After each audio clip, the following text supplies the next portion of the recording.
of you. And what is an emotion? And again, like a thought is an energy entity, an emotion too is an entity that is an energy form. You cannot see it, but you can only see how it manifests in the external world.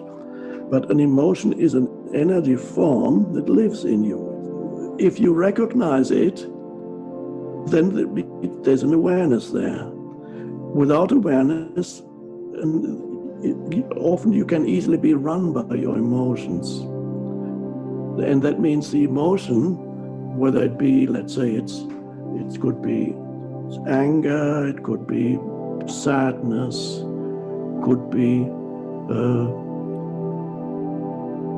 anxiety, whatever it may be, deep regret, jealousy, envy, whatever it is, the emotion, this energy invades, which at first you might feel in the body, it then rises up into your mind, and then it controls your thinking. So when you feel deeply negative, then or angry, then the emotion rises into your mind, and every thought reflects the emotion that you feel, because the emotion is thinking through you. And the emotion is feeding on your thoughts. So the loop happens, the vicious circle. The emotion creates thought, and the thought amplifies the emotion. So in the case of anger, you get more and more angry. The more you think about it, the more angry you get. Until finally you lash out, completely lost. As you know, if you're probably aware of the term I use, pain body. Pain body is the term I use for an accumulation of old emotion that still lives in you. It's unrecognized as emotion. It lives in you as an entity. It's an accumulation of negative emotion, or often goes back to early childhood. An accumulation of negative emotion that hasn't left you, that dwells in your body somewhere, and I call it the pain body. And it's helpful to look at it as a little entity, almost, an entity that lives in you, a gremlin that lives in you. And sometimes it's dormant for periods of time, but it cannot stay dormant forever. It has to occasionally rise up into your mind, and then suddenly you get taken over by this old emotion. Sometimes it's triggered by an event, and you do usually know it's the pain body when the reaction to a triggering event is out of proportion to the triggering event. The reaction is far greater than would be warranted by the triggering event, and that usually means it has triggered old latent emotion in you, the pain body. It's come to life, and then it takes over your mind. And you are no longer you then. You are the pain body. You are the old emotion. And the pain body loves not only negative thinking, because every negative thought feeds it. Thought is energy. It feeds the emotion, and the emotion gets even stronger.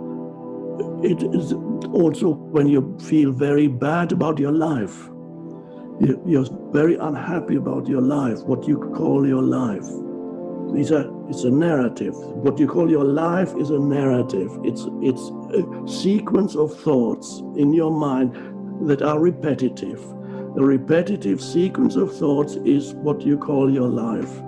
And for many people, this thing that they call my life is a huge, burdensome, dreadful thing that they carry around, that is a very unhappy thing, my life.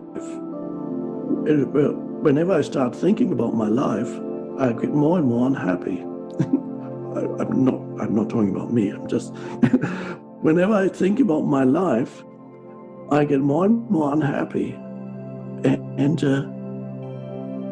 And the more unhappy I get, the more I want to think about it.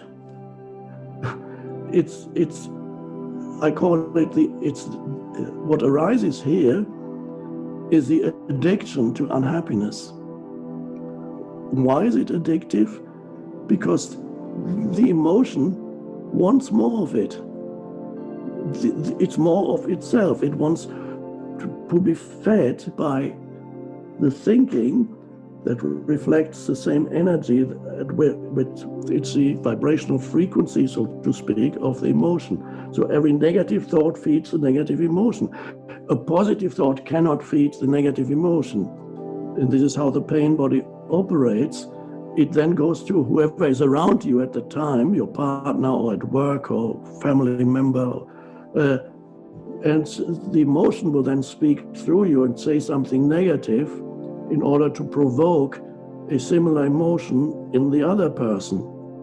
It's all unconscious. It's the unobserved mind, lack of awareness. The unobserved mind gets taken over. It gets taken over by toxic thoughts. It gets taken over by emotions that arise. They could be your old emotions from the past, the pain body, that come up periodically and then subside once you've had a drama in your relationship lasting for an hour or two or the whole day. Then the pain body subsides, and the next day you wake up, you're a bit more conscious again, and the emotion has subsided. Your mind is not quite as crazy as yesterday. It's still not conscious, but not quite as crazy as yesterday. And you wake up, and then you can't even remember what it was all about, the drama that you had with your whoever it was. You think, how did it all start? So again, lack of awareness, through lack of awareness, you are at the mercy of your emotional fields. So the moment awareness comes in, the emotion may still be there, but you're no longer totally possessed by it or trapped in it. The power of the present moment arises the moment you become aware. And aware is you're the observer of your inner states. And then you're no longer at the mercy of your inner states. Freedom arises. And so the emotion, for example, cannot renew itself anymore through using your mind, because then you say, I don't want that. You recognize the dysfunctional way in which the emotion is linking up into your mind, and you come into the present moment. And again, breathing, and deep breathing, deep into the abdomen a few times, and your attention follows the breath. That's the important part.